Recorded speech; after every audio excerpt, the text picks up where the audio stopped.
കർത്താവായ യേശുക്രിസ്തുവിൻ്റെ പരിശുദ്ധമായ നാമത്തിൽ എല്ലാ പ്രിയപ്പെട്ടവർക്കും മോർണിംഗ് ഡ്യൂ പ്രഭാത വചന ധ്യാനത്തിലേക്ക് സ്വാഗതം.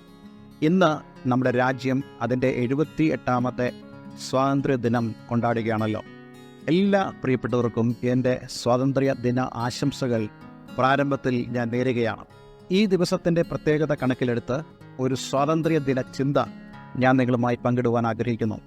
നമുക്കറിയാവുന്ന പോലെ 1947 ഓഗസ്റ്റ് 15 അർദ്ധരാത്രിയിൽ നമ്മുടെ പ്രിയങ്കരനായിരുന്ന ആദ്യ പ്രധാനമന്ത്രി ജവഹർലാൽ നെഹ്റു ഭാരതത്തിൻ്റെ തലസ്ഥാനമായ ഡൽഹിയിൽ ചെങ്കോട്ടയിൽ ത്രിവർണ്ണ പതാക ഉയർത്തിക്കൊണ്ട് നമ്മുടെ സ്വാതന്ത്ര്യത്തെ ഉദ്ഘോഷിച്ചു. എന്നാൽ നാം ആ സ്വാതന്ത്ര്യത്തെക്കുറിച്ച് മനസ്സിലാക്കുമ്പോൾ തന്നെ ഇന്നും മനുഷ്യൻ സ്വതന്ത്രമാകാത്ത ഒരു പ്രധാനപ്പെട്ട മേഖലയെക്കുറിച്ച് ഞാൻ നിങ്ങളോട് സംസാരിക്കാൻ ആഗ്രഹിക്കുകയാണ്. ഇന്ന് മനുഷ്യർ അതിനെക്കുറിച്ച് ചിന്തിക്കാറില്ല. എന്നാൽ അതിൻ്റെ എല്ലാം തിക്ത അനുഭവങ്ങൾ നാം ഓരോരുത്തരും അനുഭവിക്കുന്നുണ്ട്. നമുക്കറിയാവുന്ന പോലെ ഇന്ന് നമ്മുടെ സമൂഹത്തിൽ കാണുന്ന തിന്മകളിൽ വളരെ പ്രധാനപ്പെട്ട തിന്മയാണ് പടർന്നു പിടിക്കുന്നതായ മദ്യാസക്തി, അതുപോലെ മയക്ക് മരുന്നുകളോടുള്ള യുവതലമുറയുടെ അടങ്ങാത്ത ആസക്തി. ഇതെല്ലാം നമ്മളെ കൊണ്ടെത്തിക്കുന്നത് വല്ലാത്ത ഒരു മേഖലയിലേക്കാണ്. എല്ലാവരും മദ്യം കഴിക്കുന്നില്ലെങ്കിലും, അല്ലെങ്കിൽ എല്ലാവരും ഈ മയക്കുമരുന്നുകൾക്ക് അടിമയല്ലെങ്കിലും പാപത്തിന് അടിമത്തത്തിൽ ജീവിക്കുന്ന അനേക ആളുകൾ ഇന്ന് ലോകത്തിലുണ്ട്. ഇന്ന് ഞാൻ നിങ്ങളോട് സംസാരിക്കാൻ ആഗ്രഹിക്കുന്ന കാര്യം, ലോകം ഏറ്റവും അധികം വെല്ലുവിളി നേരിടുന്ന ഒരു കാര്യമാണ് പാപത്തിനുള്ള അടിമത്തം. പാപം അടിമത്തത്തിൻ്റെ യജമാനനായി നിന്നുകൊണ്ട് അനേക ആളുകളെ അടിമകളാക്കി അവരുടെ ജീവിതത്തെ ഈ ഭൂമിയിൽ നശിപ്പിക്കുമ്പോൾ ഇതിൽ നിന്നും ഒരു മോചനമില്ലേ എന്ന് മാനവജാതി ചിന്തിക്കുമ്പോൾ വിശുദ്ധ വേദപുസ്തകം വളരെ വ്യക്തമായി ഉദ്ഘോഷിക്കുന്ന ഒരു സ്വാതന്ത്ര്യ പ്രഖ്യാപനമാണ്. ഇന്നേക്ക് 2000 കൊല്ലങ്ങൾക്ക് മുമ്പ് ഗോൽഗോത്ത മലമുകളിൽ സ്വാതന്ത്ര്യത്തിൻ്റെ ആ പ്രഖ്യാപനം കർത്താവ് യേശുക്രിസ്തു നിർവഹിച്ചു. യേശു പറഞ്ഞു, ഞാൻ മരണത്തെയും പാതാളത്തെയും ജയിച്ചിരിക്കുന്നു. ഇനി നിങ്ങൾ അടിമകളല്ല, നിങ്ങൾ സ്വാതന്ത്ര്യമുള്ളവരത്രേ. പുത്രനിൽ നിങ്ങൾ വിശ്വസിച്ചാൽ നിങ്ങൾക്ക് സ്വാതന്ത്ര്യം ലഭിക്കും. യോഹന്നാന്റെ സുവിശേഷം 8-ാം അധ്യായം 36-ാം വാക്യത്തിൽ കർത്താവ് യേശുക്രിസ്തുവിൻ്റെ അരിമശിഷ്യനായിരുന്ന യോഹന്നാൻ കർത്താവ് യേശുക്രിസ്തു പറഞ്ഞ വളരെ പ്രധാനപ്പെട്ടൊരു വാക്യം താൻ എഴുതി വെച്ചു. ഇപ്രകാരമാണ് നമുക്ക് കാണുവാൻ കഴിയുന്നത്. യോഹന്നാന്റെ സുവിശേഷം 8-ാം അധ്യായം 36-ാം വാക്യത്തിൽ, പുത്രൻ നിങ്ങൾക്ക് സ്വാതന്ത്ര്യം വരുത്തിയാൽ നിങ്ങൾ സാക്ഷാൽ സ്വതന്ത്രർ ആകും. സാക്ഷാലുള്ള സ്വാതന്ത്ര്യം എന്ന വാക്ക് നമ്മളിവിടെ ചിന്തിക്കേണ്ടതാണ്. സ്വാതന്ത്ര്യം ആ വാക്കിലല്ല അടങ്ങിയിരിക്കുന്നത്, സ്വാതന്ത്ര്യം അതിൻ്റെ അനുഭവത്തിലാണ് അടങ്ങിയിരിക്കുന്നത്. ബന്ധിക്കപ്പെട്ടവർക്ക് മാത്രമേ സ്വാതന്ത്ര്യത്തിൻ്റെ വില അറിയുകയുള്ളൂ. നമ്മുടെ മഹാനായ ഒരു കവി പാടിയല്ലോ, ബന്ധുര കാഞ്ചന കൂട്ടിലാണെങ്കിലും ബന്ധനം ബന്ധനം തന്നെ പാരിൽ. എത്ര മനോഹരമായ സൗധങ്ങളിൽ നമ്മൾ പാർത്താൽ പോലും, എത്ര ആഡംബരമുള്ള വീടുകളിൽ നമ്മൾ പാർത്താൽ പോലും, നാം ബന്ധിക്കപ്പെട്ട് കഴിഞ്ഞാൽ ഈ ജീവിതത്തെ നമുക്ക് ആസ്വദിക്കുവാനോ ദൈവം നമുക്ക് തരുന്നതായ ആ സ്വാതന്ത്ര്യത്തെ അനുഭവിക്കുവാനോ നമുക്ക് കഴിയുകയില്ല. പക്ഷെ ഇതിനെല്ലാം ഒരു പരിഹാരമായിട്ട് ഉന്നതനായ ദൈവം സ്വർഗോന്നതികളെ വെടിഞ്ഞ് താണഭൂമിയിലേക്ക് മനുഷ്യനായി അവതരിച്ച് കർത്താവ് യേശുക്രിസ്തു എന്ന നാമധേയത്തിൽ ഈ ഭൂമിയിലേക്ക് കടന്നു വന്ന മനുഷ്യനെ അവൻ്റെ പാപങ്ങളിൽ നിന്നും രക്ഷിക്കുവാൻ ഇടയായിത്തീർന്നു. യേശുവിൻ്റെ പേരിൻ്റെ അർത്ഥം രക്ഷകനെന്നാണല്ലോ. നമ്മളെ പാപങ്ങളിൽ നിന്നും വിടുവിപ്പാൻ കഴിവുള്ളവനായ കർത്താവ് യേശുക്രിസ്തു ഇന്നേക്ക് 2000 കൊല്ലങ്ങൾക്ക് മുമ്പ് ആ സ്വാതന്ത്ര്യത്തിൻ്റെ വിളംബരം പ്രഖ്യാപിക്കുവാനിടയായിത്തീർന്നു. യോഹന്നാന്റെ സുവിശേഷം 8-ാം അധ്യായം 36-ാം വാക്യത്തിൽ നമ്മൾ വായിച്ചതുപോലെ, പുത്രൻ നിങ്ങൾക്ക് സ്വാതന്ത്ര്യം വരുത്തിയാൽ നിങ്ങൾ സാക്ഷാൽ സ്വതന്ത്രർ ആകും.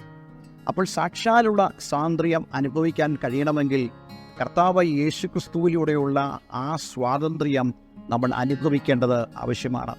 ഈ വാക്യത്തിൻ്റെ തൊട്ട് മുമ്പിലുള്ള ചില വാക്യങ്ങളിലൂടെ ഞാൻ നിങ്ങളെ വായിച്ച് കേൾപ്പിക്കാൻ ആഗ്രഹിക്കുന്നു. 8-ാം അധ്യായം 34-35 വാക്യങ്ങൾ.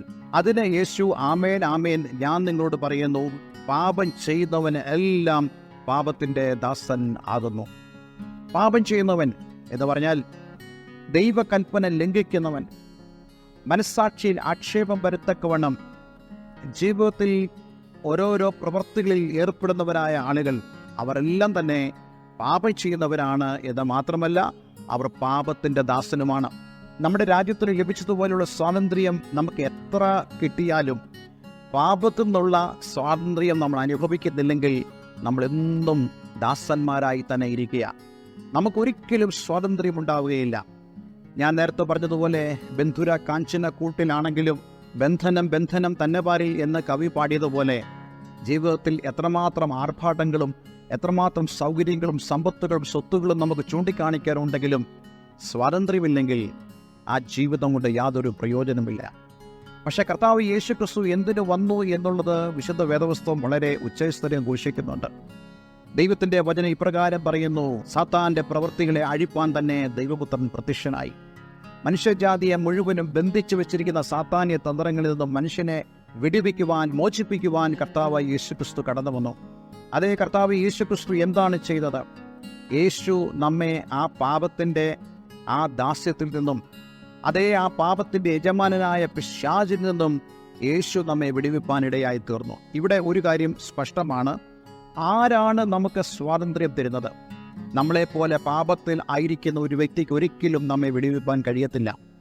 നിങ്ങൾ ചിന്തിക്കുന്നുണ്ടോ, നമ്മളൊരു ജയിലിൽ പ്രവേശിക്കപ്പെട്ടാൽ ആ ജയിലിലെ ഒരു തടവുകാരൻ നമ്മളെ മോചിപ്പിക്കുമെന്ന്? ഒരിക്കലും നമ്മെ മോചിപ്പിക്കുവാൻ കഴിയത്തില്ല. എന്ന് പറയുന്നത് പോലെ തന്നെ ഒരു അടിമയ്ക്ക് മറ്റൊരു അടിമയെ സ്വതന്ത്രമാക്കുവാൻ കഴിയത്തില്ല. മറിച്ച് ഒരടിമയെ ആർക്കെങ്കിലും സ്വതന്ത്രമാക്കുവാൻ കഴിയുന്നുണ്ടെങ്കിൽ അവൻ ഏത് ഭവനത്തിലാണോ അടിമത്തത്തിലായിരിക്കുന്നത് ആ ഭവനത്തിൻ്റെ പുത്രന് മാത്രമേ അവന് സ്വാതന്ത്ര്യം വരുത്തുവാൻ കഴിയത്തുള്ളൂ. അതേ, ദൈവം നമ്മെക്കുറിച്ച് ആഗ്രഹിക്കുന്നത് നാം ദൈവഭവനത്തിലേക്ക് പ്രവേശിക്കണമെന്നുള്ളതാണ്. പാപത്തിൻ്റെ അടിമത്തമുള്ള ഈ ഭവനത്തിൽ നിന്നും ദൈവം നമ്മെ സ്വാതന്ത്ര്യമാക്കി തൻ്റെ സ്വന്തം ഭവനത്തിലേക്ക് പ്രവേശിപ്പിക്കുമ്പോൾ മാത്രമേ ആ യഥാർത്ഥ സ്വാതന്ത്ര്യം നമുക്ക് അനുഭവിക്കാൻ കഴിയത്തുള്ളൂ. അതുകൊണ്ട് എന്നെ കേൾക്കുന്ന പ്രിയമുള്ളവരെ, നിങ്ങൾക്ക് യഥാർത്ഥ സ്വാതന്ത്ര്യം അനുഭവിക്കണമെങ്കിൽ കർത്താവ് യേശുക്രിസ്തു മുഖാന്തരമുള്ള ആ സ്വാതന്ത്ര്യത്തിലേക്ക് നിങ്ങൾ കടന്നു വരുവാനിടയായി തീരണം. അതിന് എന്താണ് ചെയ്യേണ്ടത്? കർത്താവ് യേശുക്രിസ്തുവിനെ രക്ഷകനും കർത്താവും ദൈവമായി സ്വീകരിച്ച് അവൻ്റെ മകനായി മകളായി തീരുമ്പോൾ ആ സ്വാതന്ത്ര്യത്തിലേക്ക് നമുക്ക് കടന്നു വരുവാൻ കഴിയും. നമ്മളിൽ ഒരിക്കലും പിന്നെ പാപത്തിൻ്റെ ആ ദാസ്യത്വം ഉണ്ടാവുകയില്ല. മറിച്ച് നാം ക്രിസ്തുവിനോടുകൂടെ ദൈവഭവനത്തിൽ ആയിരിക്കും.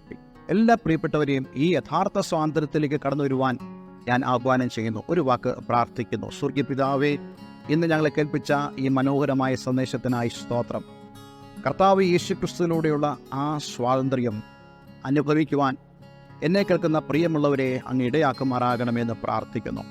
ആരെങ്കിലും പാപത്തിന് ദാസനായി തീർന്നിട്ട് ജീവിതത്തിൽ സ്വസ്ഥതയോ സമാധാനമോ അനുഭവിക്കാതെ ഇരിക്കുന്നെങ്കിൽ ഇന്ന് തന്നെ അവരുടെ ജീവിതത്തിൽ ആ സ്വാതന്ത്ര്യവും സന്തോഷവും പ്രാപിപ്പാൻ ഇടയാക്കണമെന്ന് പ്രാർത്ഥിക്കുന്നു. പ്രാർത്ഥന കേട്ടതിനായി നന്ദി.